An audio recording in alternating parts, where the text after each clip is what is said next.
북한이 새벽부터 탄도미사일을 발사하고 이 미사일이 전술 핵 탑재가 가능한 초대형 방사포였다고 밝혔습니다.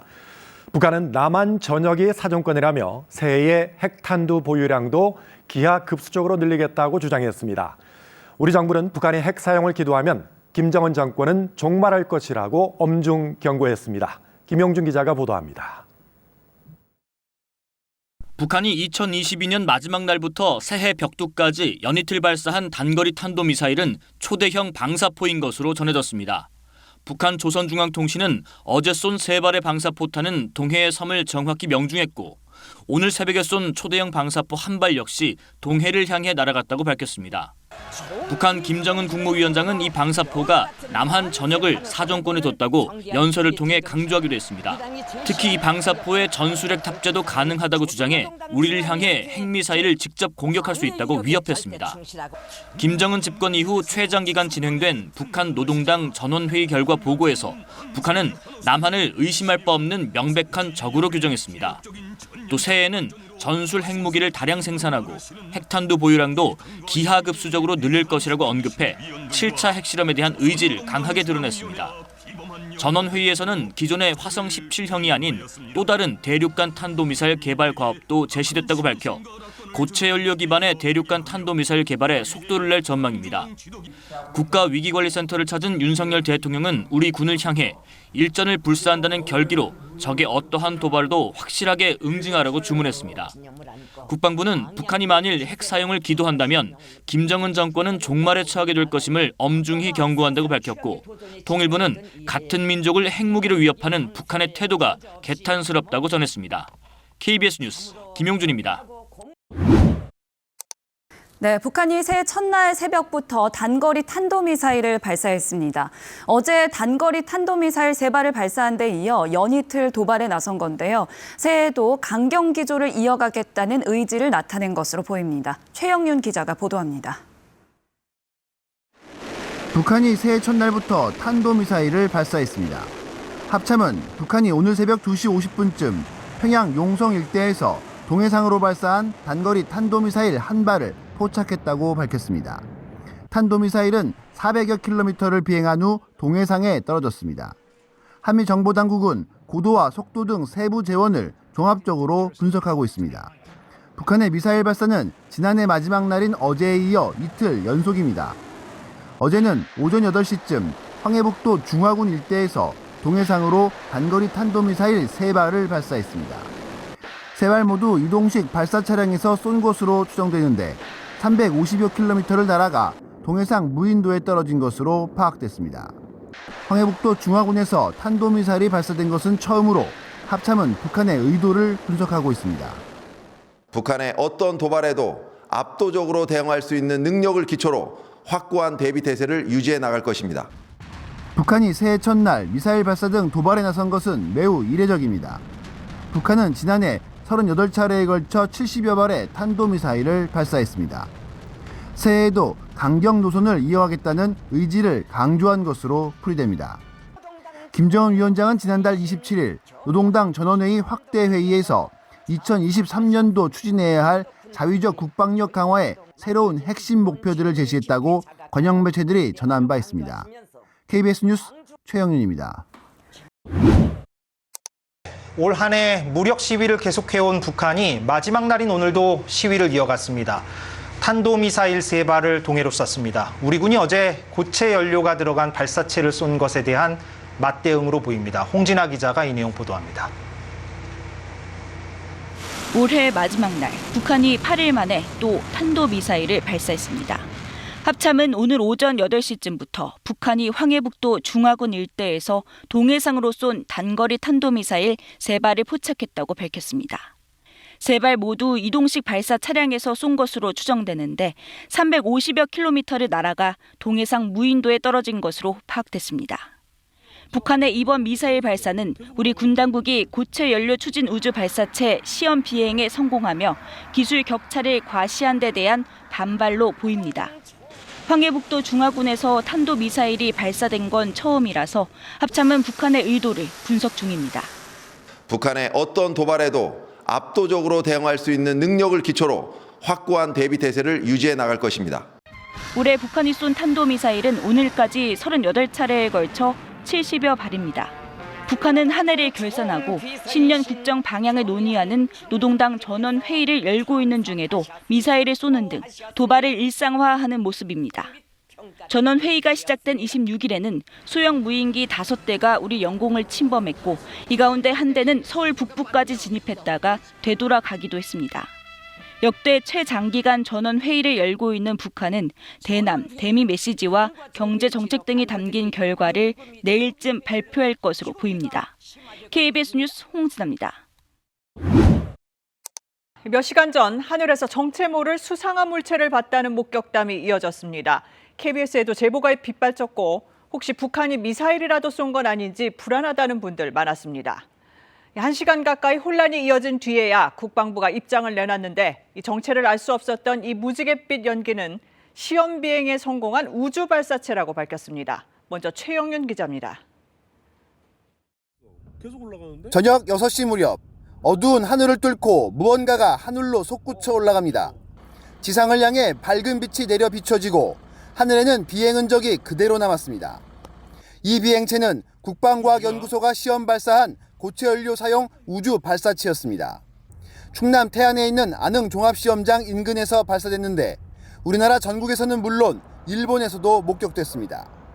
발사 이후 시민들의 문의가 빗발쳤고 국방부는 6시 45분쯤에야 시험 비행에 성공했다고 발사 사실과 결과를 공개했습니다. 국방부는 우주안보 경제 시대에 맞춰 독자적인 우주 기반 감시 정찰 분야의 국방력 강화를 위해 고체 연료 추진 방식의 우주 발사체를 비행 시험했다고 설명했습니다. 이번 시험에서 발사체는 목표했던 고도 450km에 도달한 것으로 확인됐습니다. 최종 개발 단계에 해당하는 1단 추진체를 제외하고 2단과 3단 추진체만 발사했는데 두 추진체의 단분리도 성공적으로 이뤄진 것으로 나타났습니다. 우리 군은 그동안 순수 우리 기술을 바탕으로 소형 위성 또는 다수의 초소형 위성을 지구 저궤도에 올릴 수 있는 고체 추진 우주 발사체를 개발해왔습니다. 지난해 7월 엔진 연소 시험을 했고 3월 30일에는 첫 시험 발사에 성공했습니다. 당시에는 우주 발사체의 필수 기술인 대형 고체 추진 기관과 페어링 분리, 단분리, 상단부 자세 제어 기술 등을 검증했습니다. 발사체 개발을 최종 완성하기 위해서는 앞으로 몇 차례 추가 시험이 더 필요합니다. 국방부는 몇 년 동안의 개발 과정을 거쳐 성과를 내고 우주를 포함한 국방력 강화에도 계속 매진하겠다고 밝혔습니다. KBS 뉴스 최영윤입니다. 네, 어제 상황 살펴보겠습니다. 북한 무인기가 우리 영공을 침범했을 때 군은 지상에 대공포를 쏘지 못했습니다. 이 북한 무인기가 작아서 대공포 레이더에 잡히지 않았기 때문입니다. 이렇게 무인기는 우리 방어망을 뚫고 천천히 그리고 낮게 서울 상공을 비행했습니다. 이어서 최영윤 기자입니다. 2017년 강원도에서 발견됐던 북한의 무인기입니다. 2014년 2.5m에 못 미쳤던 날개 길이가 2.86m까지 길어졌습니다. 개량된 성능에 힘입어 우리 측 지역을 490km나 비행할 수 있었습니다. 중량 증가로 날개 폭을 약간 키우고 엔진 출력을 높여 외형은 유사하나 항속 거리는 2배 정도 늘어난 것으로 이후 5년 동안 성능 개량을 거듭한 것으로 보이는 북한의 무인기는 이번에도 우리 군의 지대공 무기 레이더에는 포착되지 않았습니다. 레이더의 탐지 가능 범위를 벗어났거나 지형 등에 가려 육안으로 관측할 수 없었다고 군은 설명했습니다. 지상에 방공망을 설치하고도 제때 활용하지 못한 겁니다. 그나마 방공식별 레이더와 열 영상 장비에 부분적으로 탐지돼 공군 전투기 등 공중 전력이 출동할 수 있었습니다. 3m급 이하의 작은 크기로 현재 우리 군의 탐지 타격 능력으로는 격추에 어려움이 있었습니다. 북한의 무인기는 시속 100km의 비교적 느린 속도로 약 3km의 낮은 고도에서 비행했습니다. 서울 북부 지역을 서쪽에서 동쪽으로 횡단하며 1시간가량 유유히 비행했습니다. 원격 조종이 아닌 사전에 입력된 좌표대로 비행한 것으로 분석됐습니다. 합참 관계자는 대통령실이 있는 용산이나 청와대와는 거리가 있었다고 말했습니다.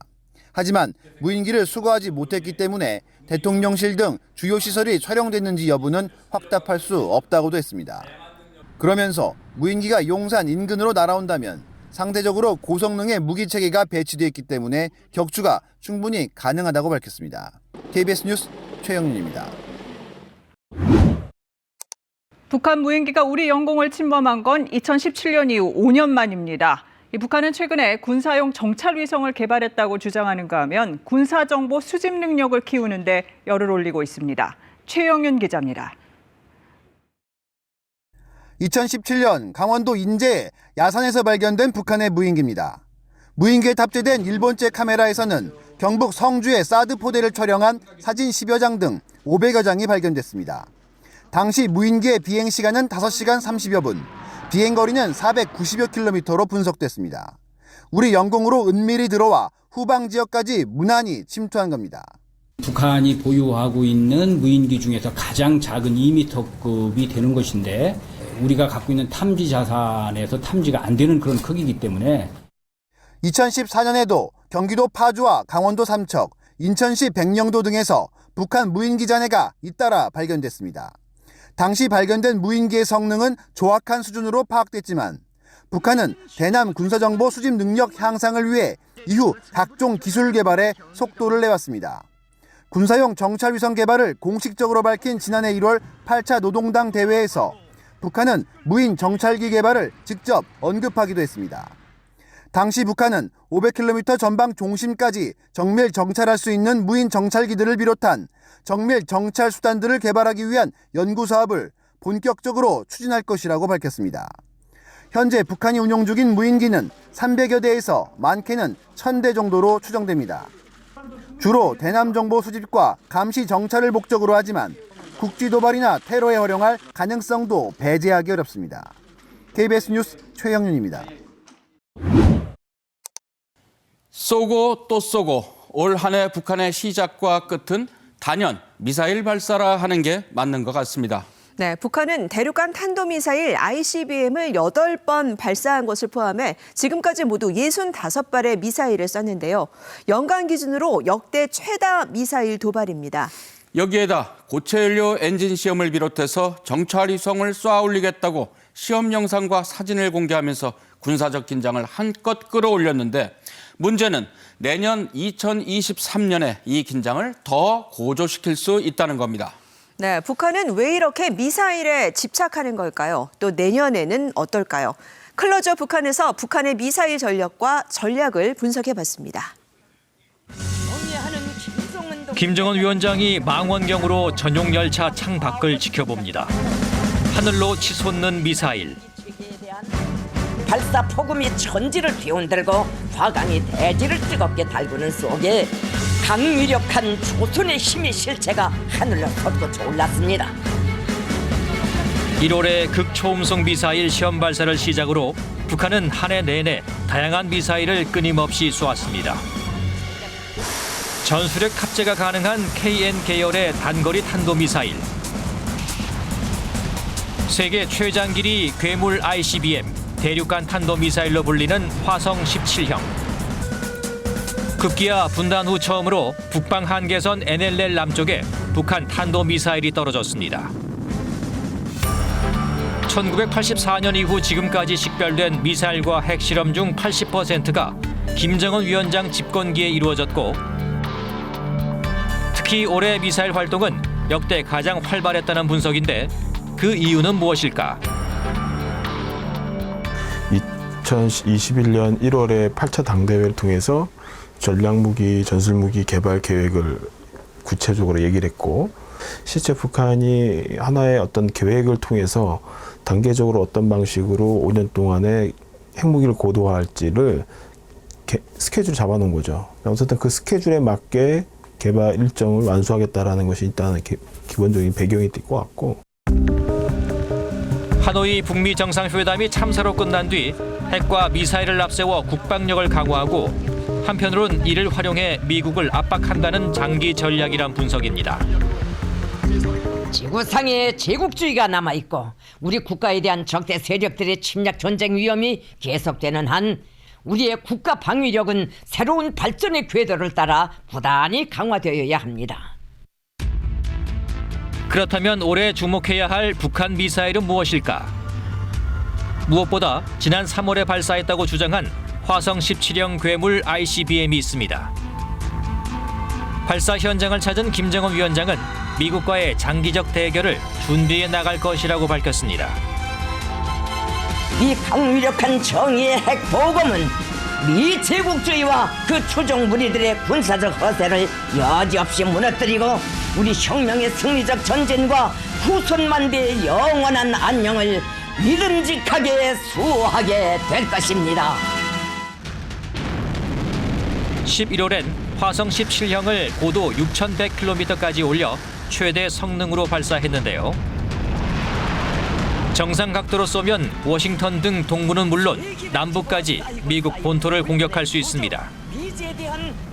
하지만 화성 17형의 대기권 재진입 성능은 여전히 의문이라는 분석입니다. 보통은 어떻게 되냐면 한 고도 1,000km, 1,200km 올라갔다가 그 다음에 한 사거리 10,000km 이렇게 완곡한 탄도 궤적을 그린다. 그래서 탄도미사일이에요. 그러니까 실질적으로 재진입을 검열하려면은 탄도 궤적을 해서 비스듬히 대기권을 들어와야 됩니다. 그래서 결국은 재진입을 제대로 들어올 수 있느냐 여부는 그때 재진입할 때 속도와 그 다음에 재진입 각도에 따라서 굉장히 좌우된다. 이런 거에 대한 검증은 이제 해본 적이 없다. 이런 거죠. 이와 함께 1월 발사가 최종 시험이었다며 성공을 주장한 극초음속 미사일도 경계해야 합니다. 극초음속 미사일은 음속의 5배 이상 속도로 비행하며 요격 회피 기동이 가능한 무기로 현존하는 미사일 방어 체계로는 요격이 불가능한 전략 무기라는 평가입니다. 북한이 생각하는 건 적어도 미국 또는 러시아, 중국 수준의 그런 군사 강국의 이미지가 필요한 겁니다. 현재는. 그러다 보면 지금 군사 강국들, 미국, 러시아, 중국이 개발하는 미사일들이 몇 가지 있어요. 그게 뭐냐면 극초음속 미사일 같은 겁니다. 그러니까 이런 미사일들을 개발함으로 해서 우리가 초군사 강대국이다. 그런 이미지를 자꾸 심어주려는 거죠. 또 내년 4월 준비 완료를 선언한 군사 정찰 위성도 위협적입니다. 다만 북한이 공개한 자료를 보면 현재로선 군사 정찰 위성으로 쓰기에는 미흡한 수준으로 평가됩니다. 해상도가 20m라고 그러면은 가로 세로 길이가 20m인 물체를 점으로 식별하는 겁니다. 그게 무슨 얘기냐면 우리가 이제 일반적으로 자동차, 일반적인 승용차하고 뭐 예를 들면 트럭이나 뭐 예를 들면 버스 이런 것들이 구분이 전혀 안 된다는 거죠. 우리나라는 지금 현재 물론 이제 그 실제로 아리랑 위성 같은 경우에 0.7m 정도 됩니다. 해상도가. 그러니까 0.7m라는 거는 그 정도면은 예를 들면은 이제 길이 있으면 가운데 중앙로가 보이고요.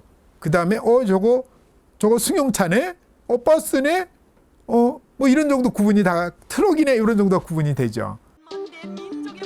이 같은 각종 미사일 개발을 기술적인 측면에서만 접근해선 안 된다는 분석도 나옵니다.